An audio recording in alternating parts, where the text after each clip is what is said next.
function ជឿជាក់លើគ្រូទេបាទជឿល្អពេលនេះឯងត្រូវបំផ្លាញក្បាច់គុណឯងចោលសូត្រធម៌នៅមុខភ្នក់លោកគ្រូ5ឆ្នាំក្រោយមកឯងនឹងមានឱកាសដែលមេឃផ្ដល់ឲ្យតើឯងហ៊ានទេហេតុអីមិនហ៊ានទៅ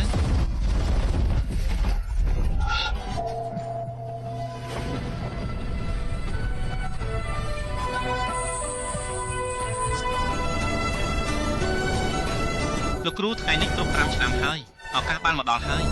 កូនសិស្សនឹងទទួលយកឱកាសនេះដើម្បីស្ដារកម្ពុជាក្នុងទី7ឡើងវិញ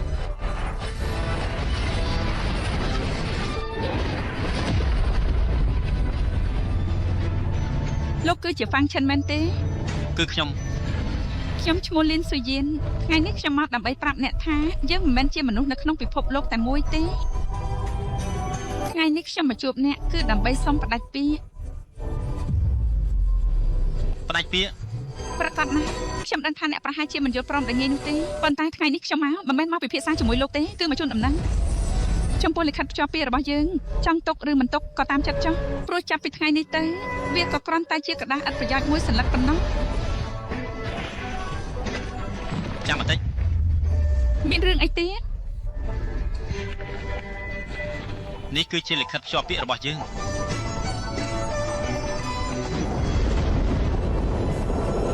យ៉ាងម៉េចឆាប់ចង់យករបស់នេះមកគម្រាមខ្ញុំមែនទេគម្រាម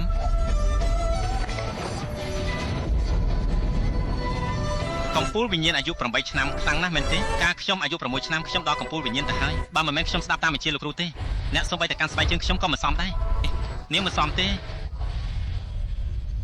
លោកចេះតែនិយាយអួតទេពួកយើងទៅបងប្រុសហ្វាំងបងប្រាប់ថាឲ្យឯងចាំបងនៅផ្ទះថ្ងៃនេះបងនឹងចុះពីភ្នំហើយអត់ទេខ្ញុំចង់ចុះទៅជាមួយបងដែរបងប្រុសហ្វាំងថ្ងៃនេះគ្រប់កំណត់5ឆ្នាំហើយតើឱកាសដែលលោកគ្រូបានប្រាប់នោះលេចចេញមកឬនៅទេប្រហែលជាបងត្រូវរងចាំបន្តិចទៀតហើយបងប្រុសហ្វាំងលោកគ្រូមិនបានកុហកបងទេមែនទេកុំនិយាយផ្ដេសផ្ដាសលោកគ្រូគ្មានផ្លូវកុហកបងនោះទេបងប្រុសហ្វាំងតើក្បាច់គុណឆ្អឹងមេឃរបស់បងរីកចម្រើនហើយឬនៅបើកើតមែនអាចមានឱកាសស្ដារដានធានហើយយប់មិញនេះវាបានកើតឡើងហើយ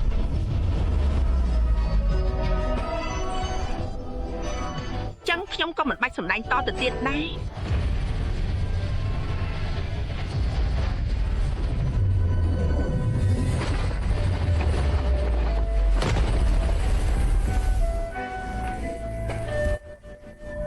អាកាសសំណងនាងនៅក្បែរឯងអស់រយៈពេល5ឆ្នាំមកហើយឯងស្មានថានាងស្រឡាញ់ឯងមែនទេគឺដើម្បីរងចាំឆ្អឹងធានដាវរបស់ឯងកើតឡើងតែប៉ុណ្ណោះឈិញហឺប្រាប់បងមកថាគេនិយាយកុហកទេបើមិនមែនដើម្បីឆ្អឹងធានដាវទេ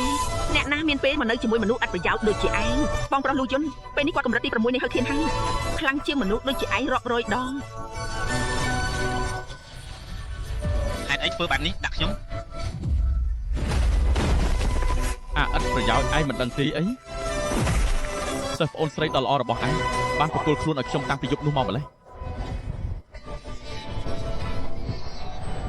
នៅពេលដែលខ្ញុំដកយកឆ្អឹងឯងចេញយើងសង្ឃឹមថាឯងនៅតែអាចនៅរស់បន្តទៀតចុះ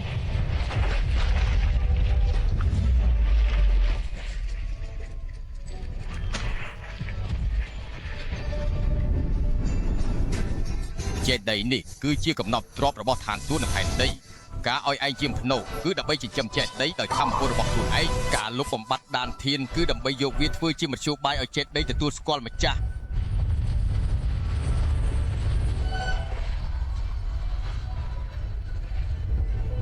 រាងកាយដែលពោពេញដោយឈាមធម្មពលបិសាចខ្លាំងណាស់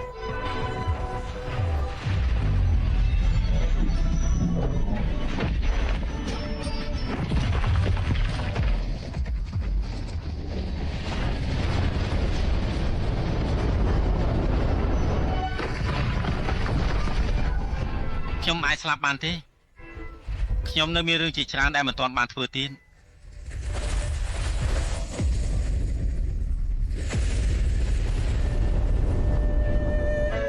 កម្រិតវិញ្ញាណទី1ទី2ទី3និងទី4ដានធានរបស់ខ្ញុំបានជាសះស្បើយហើយវិជាគុណបិសាចធានដាវសញ្ញាដាវ សញ្ញាដាវខ្ញុំពិតជាយល់ដឹងពីសញ្ញាដាវមែនទេ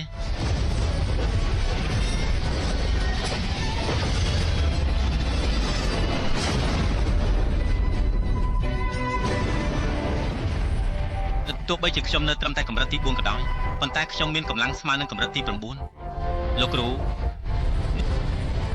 កូនសិស្សនឹងដើរលើផ្លូវនៃការណែនាំលោកគ្រូបង្កើតពិភពលោកថ្មីមួយ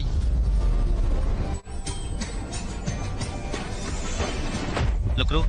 5ឆ្នាំបានមកដល់ហើយខ្ញុំនឹងចុះទៅក្រោមភ្នំខ្ញុំនឹងមើលថែភរិយារបស់លោកគ្រូ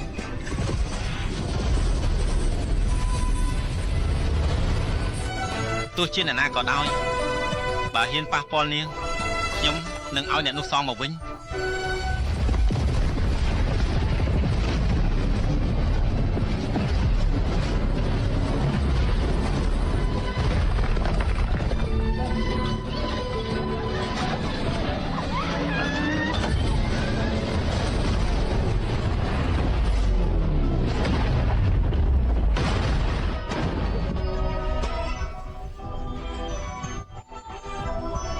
យាយចាស់ប្រាប់ឲ្យច្បាស់មកបើឯងមិនបកគលវាឲ្យទេឯងនឹងត្រូវស្លាប់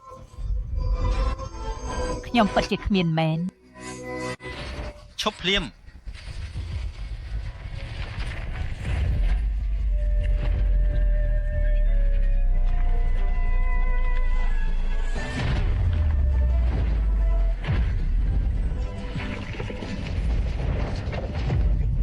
លើកលែងទោសឲ្យខ្ញុំផង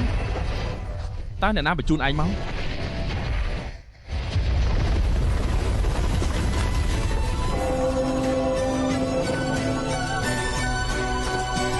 ឯងជាអ្នកណា យើងគឺជាមនុស្សរបស់បងប្រុសលោកយន្តបើមិនចង់ស្លាប់ប្រញាប់ថយចេញទៅ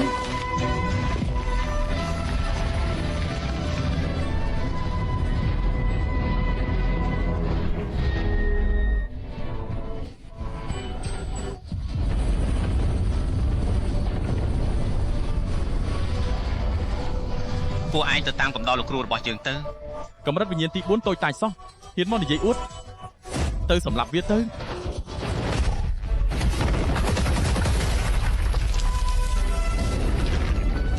ឯងហ៊ានវាយមនុស្សរបស់ខ្ញុំផងមែនទេខ្ញុំគឺជាមនុស្សរបស់បងប្រុសលូឯ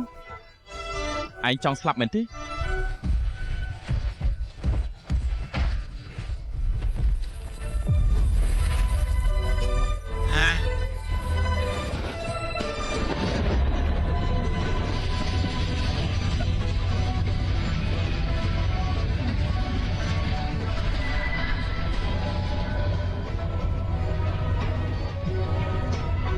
សៀវហ្វាំងឯងត្រឡប់មកវិញហើយមែនទេ កុំអាលកំរើកអ្នកគ្រូចាំខ្ញុំព្យាបាលហើយ សៀវហ្វាំងដានធានរបស់ឯងបានជាសះស្បើយហើយ បាទអ្នកគ្រូខ្ញុំមានឱកាសដែលលោកគ្រូបានប្រាប់ សៀវហ្វាំងឯងមិនមានរឿងអ្វីល្អហើយសៀវហ្វាំងឯងសម្លាប់ពួកទាំងនេះមែនទេ មួយខែទៀតគឺជាការប្រឡងជ្រើសរើសសិស្សក្នុងបាញ់ឈីខ្ញុំនឹងនាំអ្នកគ្រូត្រឡប់ទៅកំពូលភ្នំទី7វិញអ្នកគ្រូមិនបាច់បារម្ភទេពួកគេគ្រាន់តែជាសិស្សក្រៅប៉ុណ្ណោះមិនអីទេចាំបន្តិចទៀតខ្ញុំនឹងទៅរៀបចំឲ្យរួចរាល់នឹងមិនមានរឿងអីទេ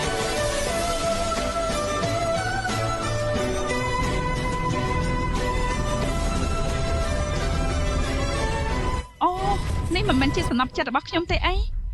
ឯងចេញពីការហាត់រៀនវិញហើយមែនទេមិនបានជួបគ្នាយូរហើយចង់មកសាកល្បងក្បាច់គុណជាមួយគ្នាទេប្រហែលឆ្នាំនេះនាងមិនផ្លាស់ប្ដូរសោះនាងក៏ដូចគ្នាដែរក្រោកឡើងមកខ្ញុំមានរឿងចង់ប្រាប់នាងគឺរឿងអំពីការភ្ជាប់ពាក្យរបស់នាងការភ្ជាប់ពាក្យរបស់ខ្ញុំកាលពីមុនខ្ញុំបានប្រាប់នាងហើយតែនាងបែរជាមិនខ្វល់នាងប្រញាប់ទៅផ្ដាច់ពាក្យភ្លាមទៅហ្វាញ់ឆាន់ពេលនេះគ្រាន់តែជាមនុស្សឥតប្រយោជន៍ប៉ុណ្ណោះបើនាងពជាពេលទៀតនាងនឹងត្រូវស្ដាយក្រោយមិនខានហ្វាញ់ឆាន់ហាក់ដូចជាគួរឲ្យចាប់អារម្មណ៍ណាស់ខ្ញុំចង់ទៅជួបគូដណ្ដឹងម្នាក់នេះមើលបន្តិចអាយហ្វីកំដរខ្ញុំទៅបន្តិចទៅតែខ្ញុំមិនចង់ជួបគេម្ដងទៀតទេទៅជាមួយគ្នាទៅណាទៅជាមួយខ្ញុំទៅណាមកខ្ញុំត្រូវទៅយកថ្នាំដែរតែអ្នកមិនខ្លាចថាខ្ញុំនឹងមានរឿងនៅតាមផ្លូវទេអីក៏បានខ្ញុំទៅជាមួយអ្នកក៏បាន